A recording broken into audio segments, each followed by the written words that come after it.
All right, so this is a post-op appointment. Learning with Frank what he learned. Take it away, Frank. All right, so whenever you're going to a viewing appointment, you are almost viewing the house as a secondary thing.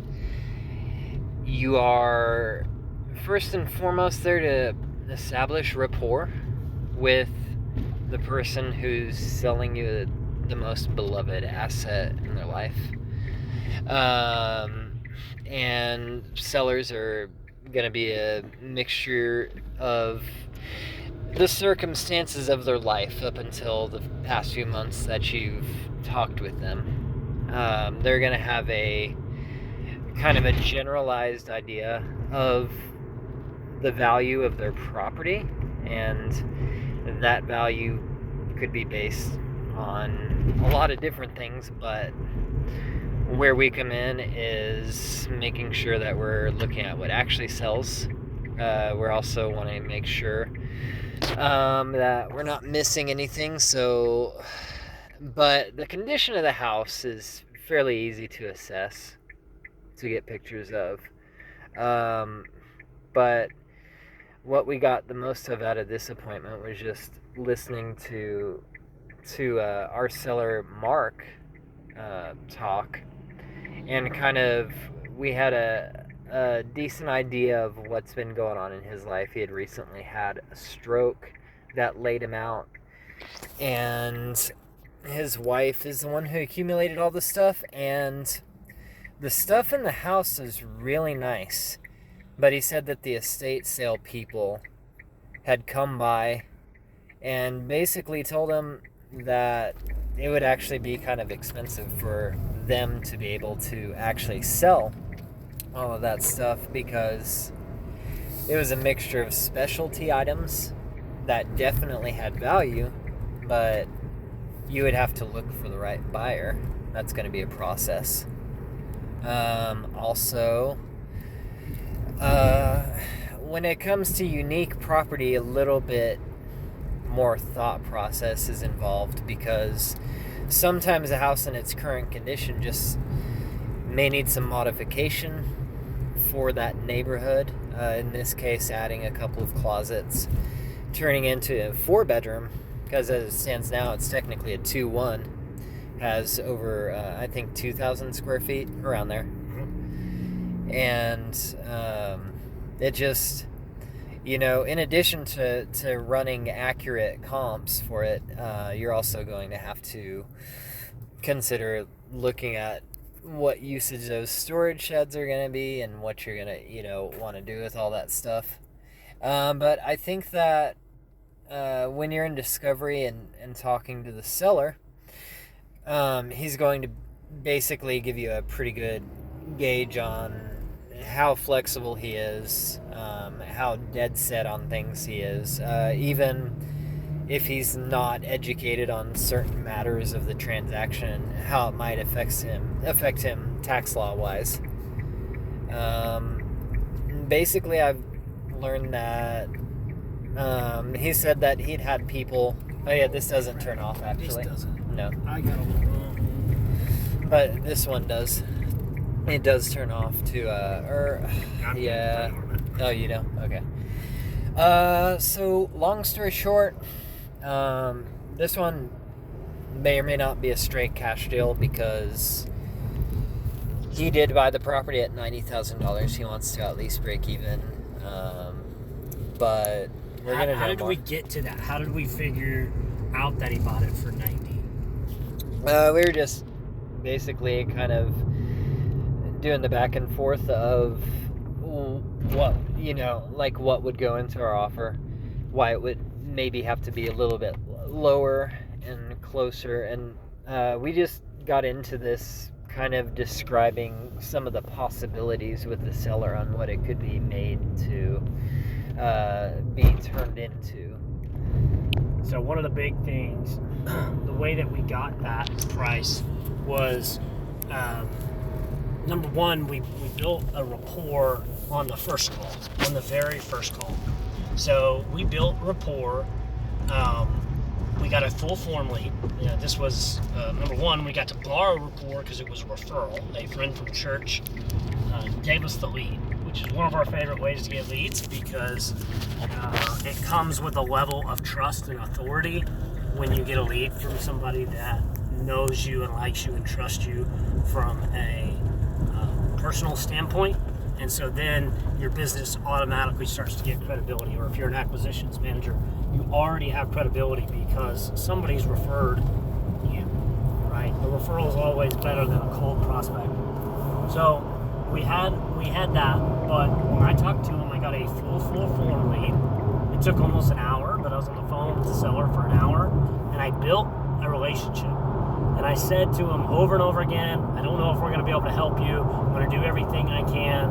You're wanting cash. And he told me he was not interested in creative finance, And so what we have to take from that is people will say what people say, but it's our job as acquisition people or sales specialists. That's what we are in. We are in the sales game. And we must not take what somebody says, no, I'm not interested, or no, I wouldn't entertain creative finance. Number one, they don't even know what it is. Most people really have no idea the different ways that we can structure something. So when they say that, just hear it as not interested. You can put it down on the form, but what you got to understand is when you get out on an appointment and you know that somebody owns a property outright, you've got to understand there's a lot of different ways that we can structure a deal that may be better for them than a cash deal. What Frank was hitting on the taxes is this guy owes about $50,000 on his property, and he's going to walk away. He wants to walk away with a certain price.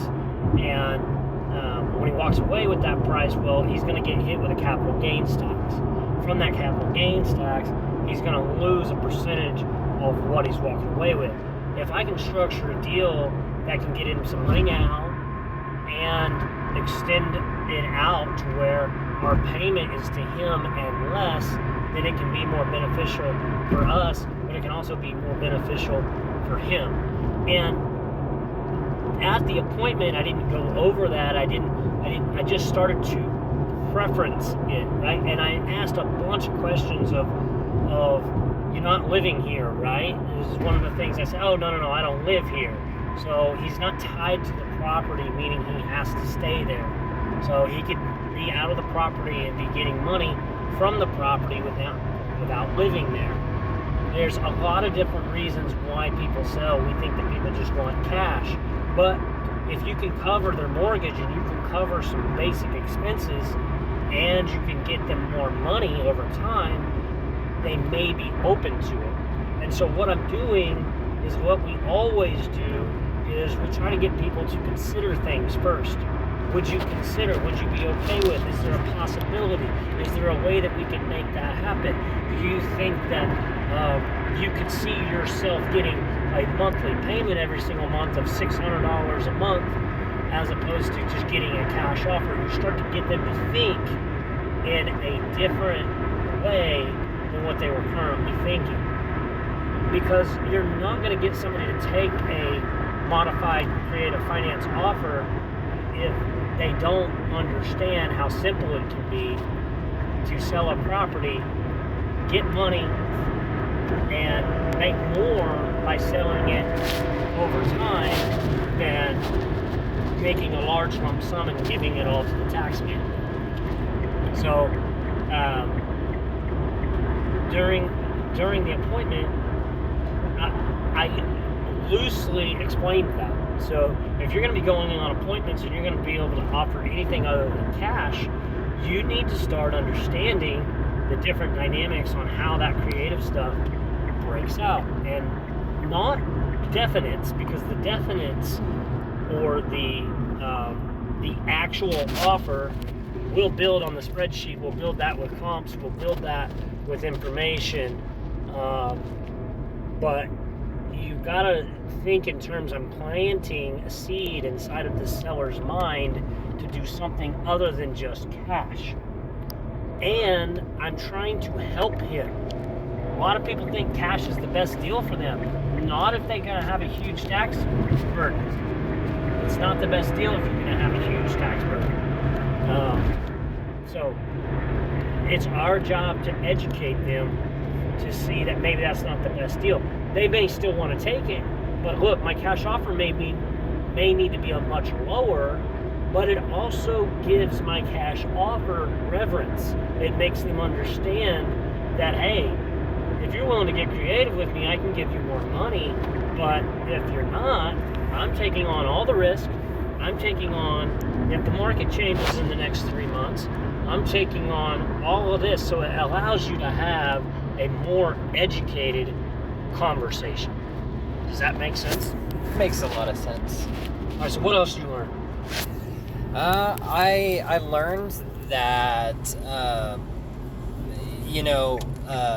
craftsmanship, like some of the doors in that house, is very rare. Never seen it before. They're truly, every house is unique. And sometimes a house is much nicer on the inside than the exterior would suggest. This particular neighborhood also has a lot of yard. Every house in that neighborhood is, a larger house, around 2,000 square feet, and it's usually got, a really big yard, just enough for 2 or 3 storage sheds. Also, I think that some people are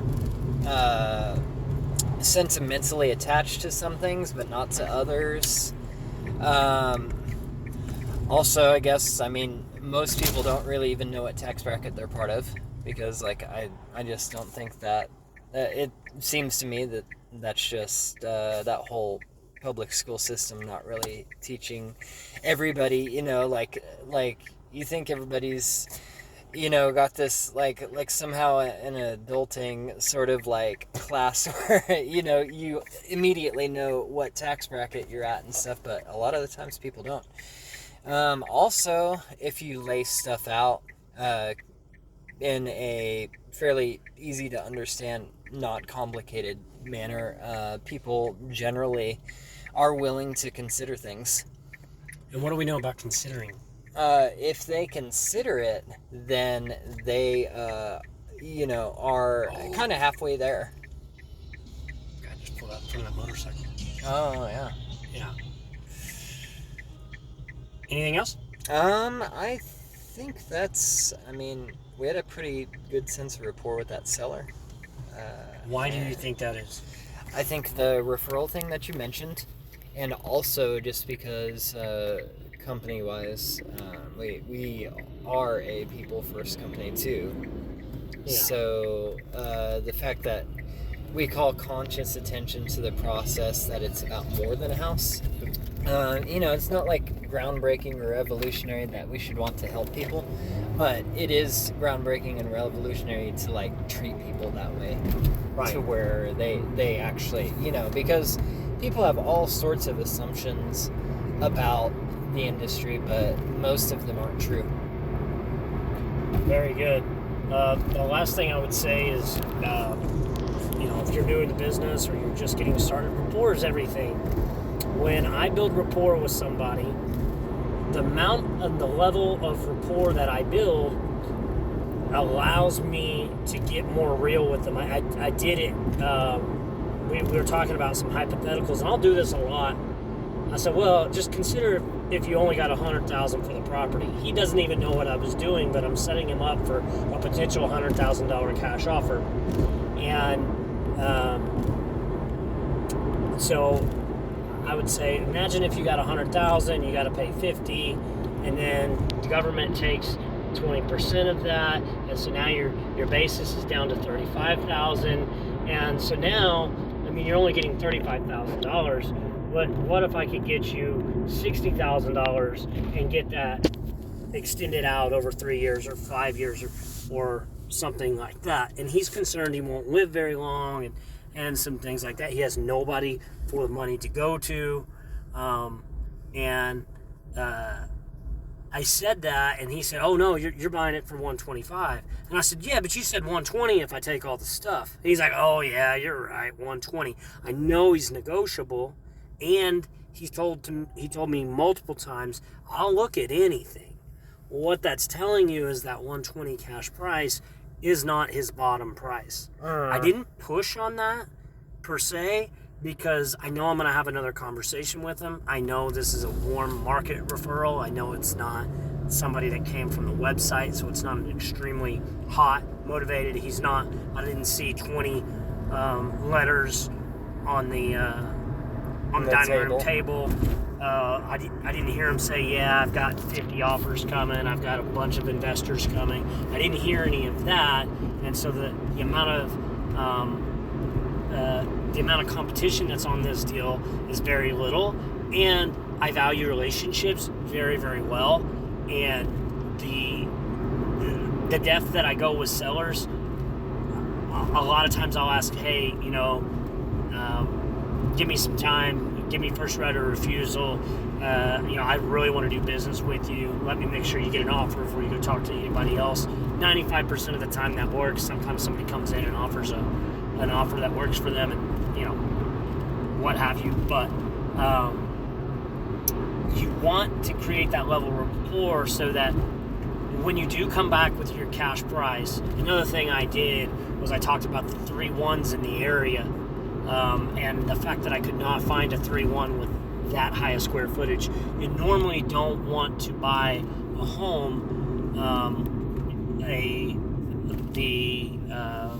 largest home in the neighborhood. That's not good, because it doesn't comp out right. When you, just because it has more square footage doesn't mean it's worth a whole lot more. And so I told him I couldn't really find 3-1s that had that kind of square footage, but I could easily drop in a bathroom here on this property, and for very little. The space is there, the plumbing's already there, so I could drop in a bathroom for very, very inexpensively, and turn this into potentially a 4.2, which I can find comps for in the area for a much higher, which starts to make this look like a deal. If you look at this deal on Zillow, it's not a deal because it's a 3-1, 1,000 square foot, and your comps are in between the ranges of 100 to 130, and he's wanting 125 for it. This makes it not a deal. But if the comps for a 4.2 2000 are closer to 190 to 210, then we're starting to talk like we could do a deal when the rehab is less than 15 to 20K. On the interior, probably 35 all in all, maybe 40, I don't know. But I have him prefaced in thinking in terms of what he's actually going to take home from the table, not the offer that I give him. And so if I can start getting him to think in terms of what he's going to get total, and he doesn't need the money. He's told me that multiple times. I don't really need to sell. I don't need the money, but I need to sell to just get it mentally off my mind because I'm messing with health, right? He's not selling because he needs cash now. He's selling because he doesn't have really great health. He doesn't want to mess with it. He's not in the physical condition that he used to be in to go in and hire contractors and do the whole thing. And so these are all the things when I'm acquisitioning that I'm thinking of per property, right? So at the end of it, I kind of told him what the roadmap's going to look like and how I'm going to present a letter of intent and what that's going to look like. And multiple times he said, "Oh, I'll consider anything. I'll consider anything." And that's all we need, because at the end of the day, if the cash deal is the best for him, well, that's great, but it's got to make sense for me as an investor. At the end of the day, if him making a little bit more money but holding it longer is better for him, that's great, because it'll be a win-win-win, and I won't have to spend more money on the purchase and rehab of the property. So I think that covers it. My name's Mark with Local House Buyers. That was Frank. If you guys have a house for sale, if you know somebody who has a house for sale, if you got a JV deal you want us to look at, give us a call at 405-395-2085. Ask for Frank. If you are not on our buyers list, you can go to investmenthouseokc.com to get added to our buyers list. And if you want to get added as a personal lender, somebody who wants to lend to the company or lend on projects that we are working on, we're working with private lenders, private money lenders, people who want to earn a rate of return on their money. We can work with 401ks, IRAs, just about any investment account we can work with. There's just some few technical things that we have to do in order to access that. But if we can get you 8, 10, 12% interest on your money, and that's something you want to learn more about, leave me a message. We're in the beginning stages of building that, so everything's not put together on that end, but we are working very, very fiercely this year in 2023 to get that rolled out completely. And but we do have documentation. We do have a application process and a vetting process to see if you would be a good fit. Please don't spend your last dollars with us. I don't want to see you go broke. Everything that we do in real estate is risk, and it entitles you to have a certain level of comfortability taking risk. But there's also some very tremendous rewards, where you can get 8, 12, 15% rate of return on your money depending on which structure we put you in. So if you're interested in any of those, you can give us a call. Like I said, 405-395-2085. And if you got deals, man, send it to us. You can also send me an email at mark@localhousebuyers.net. And thank you for watching. God bless. All right. Thanks, y'all.